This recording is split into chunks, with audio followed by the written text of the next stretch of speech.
Dia adalah anak yang paling membuat orang sakit kepala di kota. Bahkan polisi patroli hanya bisa menjadi pengikutnya. Tentu saja ada saat-saat yang kurang beruntung. Orang tuanya lebih banyak merasa frustrasi karena harapan yang tidak tercapai. Hingga suatu hari kakaknya menemukan bahwa dia memiliki bakat olahraga yang sangat kuat dan mulai melatih Louis. Tidak lama kemudian Louis tampil untuk pertama kalinya. Awalnya dia berada dalam posisi yang kurang menguntungkan sampai kakaknya mengucapkan satu kalimat. Ayo, kamu harus. Kata-kata ini membangkitkan sifat serigalanya. Dia mulai melampaui, dan di tengah ketidakpercayaan pelatih, dia menjadi anggota tim resmi. Jalan yang tak berujung ini, dia terus mengejar. Ketika dewasa, Louis disebut sebagai Tornado Torrance, dan dia memiliki banyak penggemar. Setiap kali ada pertandingannya, tidak ada yang pernah menjadi yang pertama. Louis muda sering memecahkan rekor lari jarak jauh, dan dia diundang untuk berpartisipasi dalam Olimpiade Berlin tahun 1936. Sebelum berangkat, kakaknya memberikan pesan. Sejenak rasa sakit sebanding dengan seumur hidup kejayaan. Ingat itu. Louis mengangguk seolah mengerti.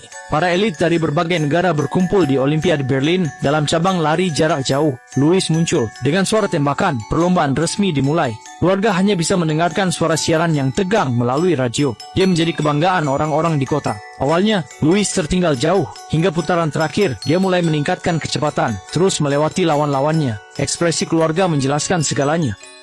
Louis memecahkan rekor dunia untuk satu putaran dan dengan posisi 8 besar masuk ke babak berikutnya. Namun segera setelah itu Perang Dunia Kedua pecah. Dia dengan tegas memilih untuk bergabung dengan militer, menjadi seorang pengebom di Angkatan Udara. Dalam sebuah misi pencarian, mesin sebelah kiri tiba-tiba mengalami kerusakan. Mereka hanya bisa mendarat darurat di laut.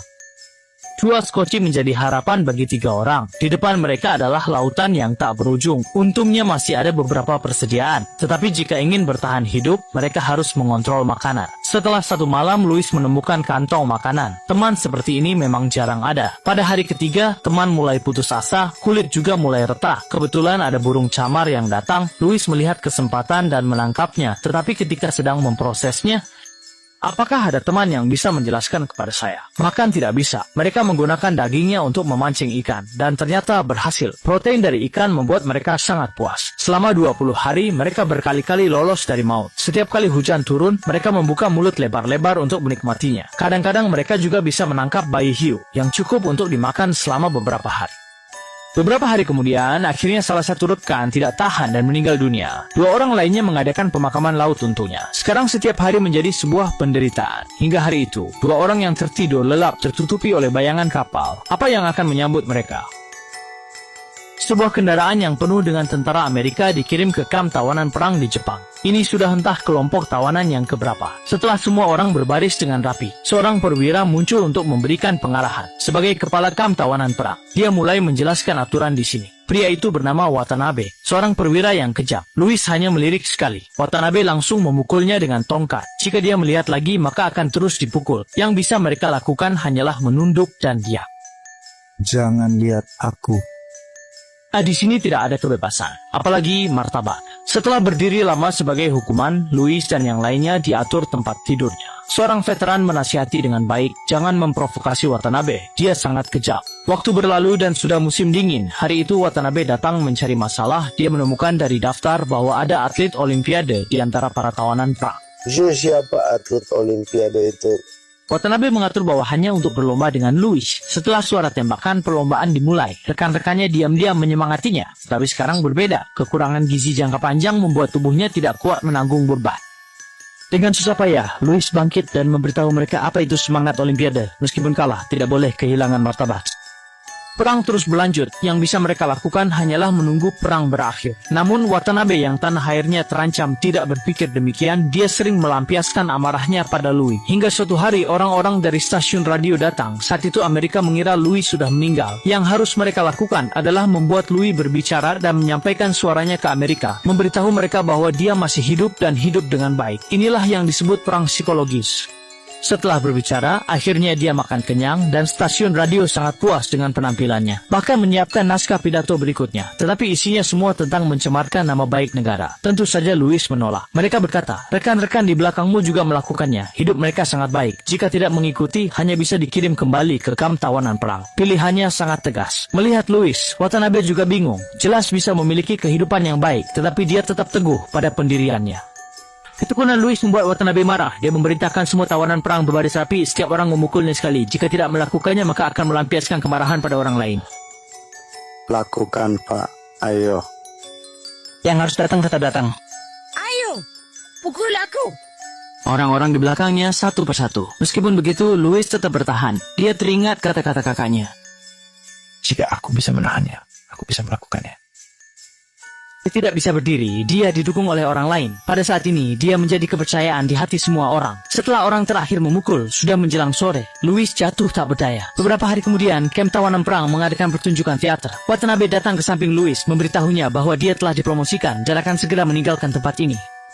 Louis ingin tertawa tapi tidak berani. Dia tetap tidak berbicara sepatah kata pun dengan Watanabe. Keesokan harinya, Watanabe dipindahkan. Apakah kamu pikir kehidupan baik mereka akan datang? Suatu malam, perang tiba-tiba pecah. Mereka dipaksa meninggalkan kamp tawanan perang, pergi ke tambang batu bara di utara untuk bekerja. Disinilah neraka dunia yang sesungguhnya. Dan kamu tidak akan pernah menyangka siapa yang menunggu Louis. Pria itu baru saja beristirahat sejenak, lalu dibawa pergi oleh tentara Jepang. Komandan memintanya mengangkat balok kayu seberat 80 jin dan mengangkatnya di atas kepala. Yang lebih fatal, kaki Louis baru saja patah tulang. Namun dengan tubuh yang begitu rusak, dia tetap tidak menyerah. Dia mengangkat balok kayu di atas kepala. Jika dia menjatuhkannya, tembak dia. Tentara Jepang mengangkat senapan dan membidik. Karena kekurangan gizi dalam waktu lama, dia beberapa kali hampir tidak bisa bertahan. Rekan-rekannya juga sesekali melihat ke arahnya. Watanabe juga menunggu saat dia jatuh. Waktu berlalu sangat lama, semua orang berhenti bekerja. Semuanya melihat ke arah kepercayaan mereka. Watanabe hanya ingin menghancurkan pria ini. Tetapi tanggapannya seperti ini. Rekan-rekannya juga merasa bangga padanya. Louis hanya menatap Watanabe, dan Watanabe hanya bisa memukul keyakinan Louis. Louis bertahan dengan tekad yang tak tergoyahkan hingga sekarang. Watanabe tahu dia kalah, dia bahkan tidak bisa mengalahkan satu orang, apalagi Amerika. Sepanjang malam Louis dalam keadaan pingsan, dan baru pulih keesokan harinya. Pekerjaan hari itu bukan menggali batu bara, melainkan melewati sebuah terowongan, menuju tepi sungai, untuk mandi. Para penjaga bersenjata di sekitar menunjukkan bahwa tentara Jepang berniat mengeksekusi mereka. Tampaknya mereka juga sudah tahu hasilnya. Pada saat itu, sebuah pesawat melintas di atas kepala mereka. Benar, perang telah berakhir. Mereka meraih kemenangan. Tak lama kemudian, Louis kembali ke pasukan. Dia berpelukan dengan keluarganya. Film ini diadaptasi dari kisah nyata. Watanabe bersembunyi setelah perang. Louis, didorong oleh keyakinannya, memilih memaafkan daripada membalas dendam. Dia pernah kembali ke Jepang, mencoba berdamai dengan para penjaga. Tetapi hanya Watanabe yang menolak menemuinya. 80 tahun, Louis pernah menjadi pembawa obor Olimpiade, muncul di Olimpiade Tokyo, dan dalam film ini, cucunya yang berperan sebagai pembawa obor Olimpiade Berlin. Dalam kenyataan, kita juga akan menghadapi berbagai kesulitan. Hanya dengan tekad yang tak tergoyahkan, kita dapat memiliki keyakinan dan menuju tempat yang kita impikan. Film ini disutradarai oleh Angelina Jolie. Ketika mengetahui bahwa akan dibuat film biografinya, awalnya Louis agak ragu, tetapi Jolie membuat kesepakatan dengannya. Jika proyek ini berhasil dimulai, Jolie akan mengibarkan bendera Amerika di atap rumahnya. Pada tanggal 2 Juli 2014, Louis meninggal dunia di Los Angeles karena pneumonia pada usia 97 tahun. Pada saat itu, film tersebut belum dirilis. Hingga 25 Desember film ini resmi dirilis di Amerika Serikat. Kisahnya juga tersebar luas di kalangan masyarakat.